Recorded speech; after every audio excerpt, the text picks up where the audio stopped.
ಗ್ಯಾರಂಟಿಯಿಂದ ಅಭಿವೃದ್ಧಿ ಕಾರ್ಯ ಕುಂಠಿತ ಆಗಿದೆ ಅನ್ನೋದು ಬಿಜೆಪಿಯ ಆರೋಪ. ಇದಕ್ಕೆ ಪುಷ್ಟಿ ನೀಡುವಂತೆ ಹಾಸನದ ಸೂಪರ್ ಸ್ಪೆಷಾಲಿಟಿ ಹಾಸ್ಪಿಟಲ್ ಉದ್ಘಾಟನೆ ಆಗದೆ ಗ್ರಹಣ ಹಿಡಿದಿದೆ. ಈ ಕುರಿತ ರಿಪೋರ್ಟ್ ಇಲ್ಲಿದೆ ನೋಡಿ. ಹಾಸನ ಜನರ ಕನಸು ನನಸಾಗೋದು ಯಾವಾಗ? 5 ವರ್ಷಗಳಾದರೂ ಉದ್ಘಾಟನೆಯಾಗದ ಆಸ್ಪತ್ರೆ. ಸೂಪರ್ ಸ್ಪೆಷಾಲಿಟಿ ಆಸ್ಪತ್ರೆ ಹಾಸನ ಜನರ ಬಹುದಿನದ ಕನಸು. 2019ರಲ್ಲಿ ಈ ಕನಸು ನನಸಾಗಲು ಚಾಲನೆ ಸಿಕ್ಕಿತ್ತು. ಆದರೆ 6 ವರ್ಷಗಳಾದರೂ ಹಾಸನ ಜನರ ಕನಸು ಇನ್ನೂ ಕನಸಾಗಿಯೇ ಉಳಿದಿದೆ.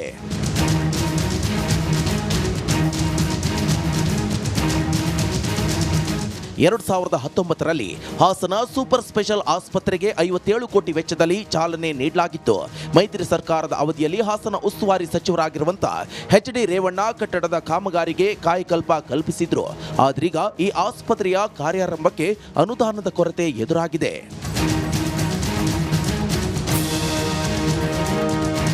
ಹಾಸನದ ಗಂಧದ ಕೋಟೆಯಲ್ಲಿ ನಿರ್ಮಾಣವಾಗಿರುವ ಸೂಪರ್ ಸ್ಪೆಷಾಲಿಟಿ ಆಸ್ಪತ್ರೆ ಸೇವೆಗೆ ಸಿದ್ಧವಾಗಿದೆ. ಆದರೆ ಈ ಆಸ್ಪತ್ರೆಯ ಮೊದಲ ಹಂತದ ಕಾರ್ಯಾರಂಭಕ್ಕೆ ಸರ್ಕಾರ ಇನ್ನೂ 21 ಕೋಟಿ ರೂಪಾಯಿ ಹಣ ಬಿಡುಗಡೆ ಮಾಡಬೇಕಾಗಿದೆ. ಅನುದಾನದ ಕೊರತೆಯಿಂದ ಈ ಸೂಪರ್ ಸ್ಪೆಷಾಲಿಟಿ ಸೇವೆ ಪ್ರಾರಂಭ ಆಗದೆ ನಿಂತಿದೆ. ಮಲ್ಟಿ ಸ್ಪೆಷಾಲಿಟಿ ಹಾಸ್ಪಿಟಲ್ ಮತ್ತು ಜಯದೇವಿಗೆ ಅಂತಲೇ ಒಂದು ಇದನ್ನು ಕೂಡ ಬಿಲ್ಡಿಂಗ್ ಕೂಡ ಮಾಡಿದ್ದಂಥದ್ದು. ಅದಾದ ನಂತರ ಯಾವ ಸರ್ಕಾರ ಬಂದ ಸರ್ಕಾರ ಅದ್ರ ಬಗ್ಗೆ ಆಸಕ್ತಿನ ವಹಿಸಿಲ್ಲ. ಸಂಬಂಧಪಟ್ಟ ನಮ್ಮ ಸಚಿವರು ಮತ್ತು ಅಧಿಕಾರಿಗಳ ಹತ್ರ ಚರ್ಚೆ ಮಾಡಬೇಕು. ಜಯದೇವದು ಕೂಡ ನಮ್ಮ ಹಾಸನ ಇದಕ್ಕೆ ಭಾಳಷ್ಟು ಅವಶ್ಯಕತೆ ಕೂಡ ಇದೆ. ಯಾಕೆಂದರೆ ಇವತ್ತು ಹೃದಯಕ್ಕೆ ಸಂಬಂಧಪಟ್ಟಂಗೆ ನಾವೆಲ್ಲರೂ ಕೂಡ ಯಾವುದೇ ರೀತಿ ಕೂಡ ಪ್ರೈವೇಟ್ ಆಸ್ಪತ್ರೆಗೆ ಹೋಗಬೇಕು, ಅದು ಬಿಟ್ಟರೆ ಬೆಂಗಳೂರಿಗೆ ಹೋಗಬೇಕಾಗಿದೆ. ಸರ್ಕಾರಕ್ಕೆ 21 ಕೋಟಿ ಪ್ರಸ್ತಾವನೆ ಸಲ್ಲಿಸಿ ಅನುದಾನಕ್ಕೆ ಕಾಯ್ತಾ ಇದ್ದೇವೆ ಅಂತಾರೆ ಹಿಮ್ಸ್ ನಿರ್ದೇಶಕ ಡಾಕ್ಟರ್ ಬಿ ರಾಜಣ್ಣ. ಇನ್ನೂ 21 ಕೋಟಿ ಬಜೆಟ್ ಬೇಕು ಅಂತ ನಾವು ಪ್ರಸ್ತಾವನೆಯನ್ನು ಸರ್ಕಾರಕ್ಕೆ ಸಲ್ಲಿಸಿದ್ದೀವಿ.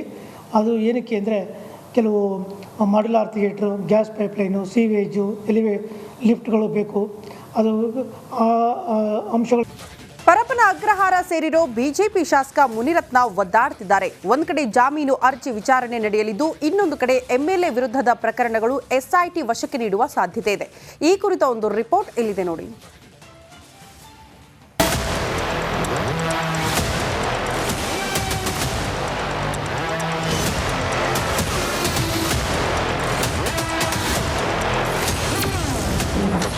ಪರಪ್ಪನ ಅಗ್ರಹಾರದಲ್ಲಿ ಮುನಿರತ್ನ ವಿಲವಿಲ.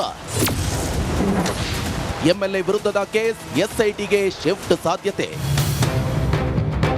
ಜಾತಿ ನಿಂದನೆ ಕೇಸ್ನಲ್ಲಿ ಬೇಲ್ ಸಿಕ್ಕಿದ್ರು ಅತ್ಯಾಚಾರ ಆರೋಪ ಪ್ರಕರಣದಲ್ಲಿ ಬಿಜೆಪಿ ಶಾಸಕ ಮುನಿರತ್ನ ಪರಪ್ಪನ ಅಗ್ರಹಾರ ಸೇರಿದ್ದಾರೆ. ಜಾಮೀನಿಗಾಗಿ ಜನಪ್ರತಿನಿಧಿಗಳ ವಿಶೇಷ ನ್ಯಾಯಾಲಯಕ್ಕೆ ಅರ್ಜಿ ಸಲ್ಲಿಸಿದ್ದು, ಇಂದು ಮುನಿರತ್ನ ಬೇಲ್ ಅರ್ಜಿ ವಿಚಾರಣೆ ನಡೆಯಲಿದೆ.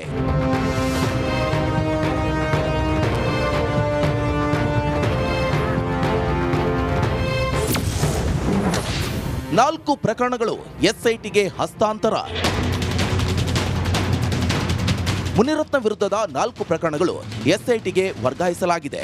ವೈಯಾಲಿ ಕಾವಲ್ನಲ್ಲಿ ದಾಖಲಾಗಿರುವ ಜಾತಿ ನಿಂದನೆ ಹಾಗೂ ಕೊಲೆ ಬೆದರಿಕೆ ಕೇಸ್, ಕಗ್ಗಲಿಪುರ ಠಾಣೆಯಲ್ಲಿ ಅತ್ಯಾಚಾರ ಪ್ರಕರಣ ಹಾಗೂ ಯಶವಂತಪುರ ಠಾಣೆಯಲ್ಲಿ ದಾಖಲಾಗಿರುವ ಸಾಕ್ಷಿಗೆ ಬೆದರಿಕೆ ಪ್ರಕರಣ ಸೇರಿ 4 ಪ್ರಕರಣಗಳು ಎಸ್ಐಟಿಗೆ ವರ್ಗಾಯಿಸಲಾಗಿದೆ.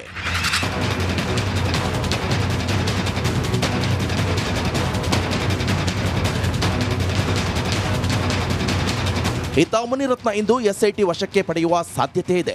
ಕಗ್ಗಲಿಪುರ ಠಾಣಾ ಪೊಲೀಸರಿಂದ ಬಂಧಿತರಾಗಿ ಜೈಲು ಸೇರಿರುವ ಮುನಿರತ್ನ ಪ್ರಕರಣವನ್ನ ಎಸ್ಐಟಿಗೆ ನೀಡಲಾಗಿದ್ದು, ಇಂದು 42ನೇ ಎಸಿಎಂಎಂ ಕೋರ್ಟ್ನಲ್ಲಿ ಬಾಡಿ ವಾರೆಂಟ್ ಸಲ್ಲಿಸಿ ಮುನಿರತ್ನರನ್ನ ವಶಕ್ಕೆ ಪಡೆಯುವ ಸಾಧ್ಯತೆ ಇದೆ.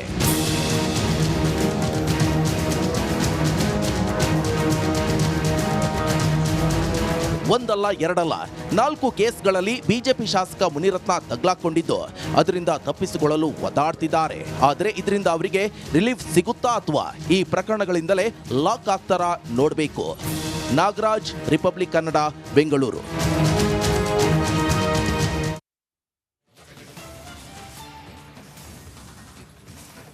ಇನ್ನು ಜಾಮೀನಿಗೆ ಅರ್ಜಿ ಸಲ್ಲಿಸಿರುವ ದರ್ಶನ್ ಪವಿತ್ರ ಗೌಡ ಕಂಬಿ ಹಿಂದೆ ವಿಲವಿಲ ಅಂತ ಒದ್ದಾಡ್ತಿದ್ದಾರೆ.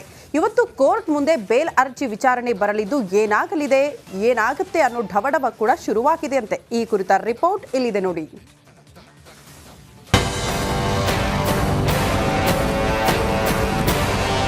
ರೇಣುಕಸ್ವಾಮಿ ಕೊಲೆ ಪ್ರಕರಣದಲ್ಲಿ ಡಿ ಗ್ಯಾಂಗ್ ಕಂಬಿ ಹಿಂದೆ ಸೇರಿ 100 ದಿನದ ಮೇಲಾಯಿತು. ಬಳ್ಳಾರಿ ಜೈಲಲ್ಲಿ ದಾಸ ವಿಲವಿಲ ಅಂತ ಒದ್ದಾಡ್ತಿದ್ರೆ ಪರಪ್ಪನ ಅಗ್ರಹಾರದಲ್ಲಿ ಪವಿತ್ರ ಗೌಡ ಕಂಗಾಲಾಗಿದ್ದಾಳೆ. ಇನ್ನು ಜೈಲು ಬಂದಿಯಾಗಿ 100 ದಿನ ಪೂರೈಸಿದ ಬಳಿಕ ದಾಸ ಜಾಮೀನಿಗಾಗಿ ಕೋರ್ಟ್ ಮೆಟ್ಟಿಲೇರಿದ್ದಾನೆ. ಇಂದು ದರ್ಶನ್ ಪವಿತ್ರ ಗೌಡ ಬೇಲ್ ಅರ್ಜಿ ವಿಚಾರಣೆ.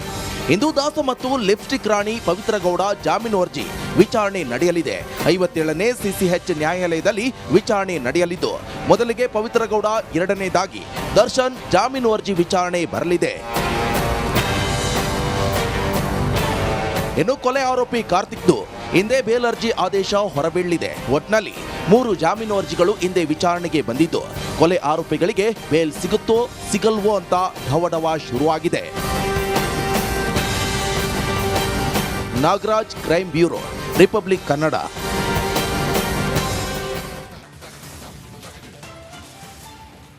ಪರಪ್ಪನ ಅಗ್ರಹಾರದಿಂದ ಕೊನೆಗೂ ರೌಡಿ ಶೀಟರ್ ವಿಲ್ಸನ್ ಗಾರ್ಡನ್ ನಾಗ ಬೇರೆ ಹುತ್ತಕ್ಕೆ ಶಿಫ್ಟ್ ಆಗಿದ್ದಾನೆ.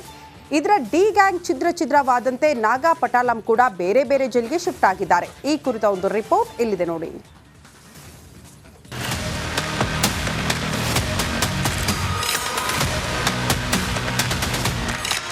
ವಿಲ್ಸನ್ ಗಾರ್ಡನ್ ನಾಗ ನಟೋರಿಯಸ್ ರೌಡಿ.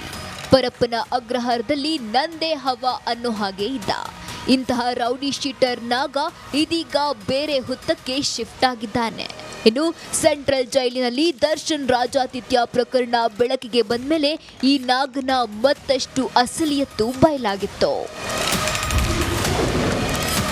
ಹಿಂಡಲಗ ಹುತ್ತಕ್ಕೆ ರೌಡಿ ಶೀಟರ್ ನಾಗ ಶಿಫ್ಟ್.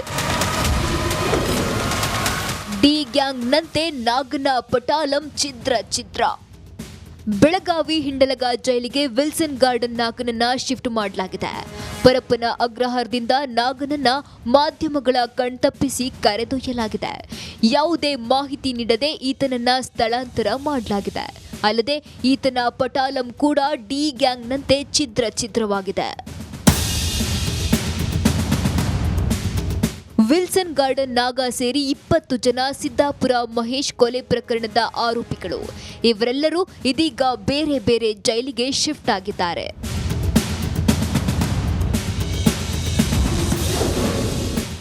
ನಾಗನ ಪಟಾಲಂ ಛಿದ್ರ. ಬೆಳಗಾವಿ ಹಿಂಡಲಗ ಜೈಲಿಗೆ ನಾಗ.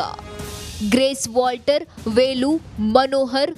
ಕಲಬುರಗಿ ಜೈಲಿಗೆ ಶ್ರೀನಿವಾಸ್, ಪ್ರದೀಪ್, ದಿನೇಶ್. ವಿಜಯಪುರ ಜೈಲಿಗೆ ಸುನಿಲ್, ಗೋಕುಲ್, ಪ್ರವೀಣ್ ಹಾಗೂ ರಮೇಶ್ ಶಿಫ್ಟ್. ಧಾರವಾಡ ಜೈಲಿಗೆ ಡಬಲ್ ಮೀಟರ್ ಮೋಹನ್, ಕಣ್ಣನ್, ಕಾರ್ತಿಕ್ ಹಾಗೂ ಆನಂದ್ ಶಿಫ್ಟ್. ಶಿವಮೊಗ್ಗ ಜೈಲಿಗೆ ನವೀನ್ ಕುಮಾರ್, ಸುರೇಶ್ ಹಾಗೂ ಭರತ್ ಸ್ಥಳಾಂತರ. ಮೈಸೂರು ಜೈಲಿಗೆ ಅರುಣ್ ಕುಮಾರ್, ಪ್ರಜ್ವಲ್ ಶಿಫ್ಟ್. ಈ ಎಲ್ಲ ಆರೋಪಿಗಳನ್ನ ರಾಜ್ಯದ ಬೇರೆ ಬೇರೆ ಜೈಲಿಗೆ ಶಿಫ್ಟ್ ಮಾಡಿರುವ ಬಗ್ಗೆ ಜೈಲು ಮೂಲಗಳು ಮಾಹಿತಿ ನೀಡಿವೆ. ಪರಪ್ಪನ ಅಗ್ರಹಾರದಲ್ಲಿ ನಾನೇ ಬಾಸ್ ಅನ್ನೋ ಹಾಗಿದ್ದ ನಟೋರಿಯಸ್ ಕೊನೆಗೂ ಬೇರೆ ಜೈಲು ಸೇರಿದ್ದಾನೆ. ಜೊತೆಗೆ ಈತನ ಪಟಾಲಂ ಕೂಡ ಛಿದ್ರವಾಗಿದೆ. ನವೀನ್ ಶೆಟ್ಟಿ ಕೆರಾಡಿ, ರಿಪಬ್ಲಿಕ್ ಕನ್ನಡ, ಆನೇಕಲ್. ಇಲ್ಲದೆ ಇದ್ದಾಗ ಕಾರ್ಯಾರಂಭ ಮಾಡೋದು ಕಷ್ಟ ಆಗುತ್ತೆ ಅಂತೇಳಿ 21 ಕೋಟಿಗೆ ನಾವು ಬಜೆಟ್ ಕಳಿಸಿದ್ವಿ. ಇನ್ನಾದರೂ ಸರ್ಕಾರ ಅನುದಾನ ಬಿಡುಗಡೆ ಮಾಡುತ್ತಾ ಕಾದು ನೋಡಬೇಕಷ್ಟೇ. ಕ್ಯಾಮ್ರಾ ಪರ್ಸನ್ ಕಾರ್ತಿಕ್ ಜೊತೆ ಖುಷ್ವಂತ್, ರಿಪಬ್ಲಿಕ್ ಕನ್ನಡ, ಹಾಸನ.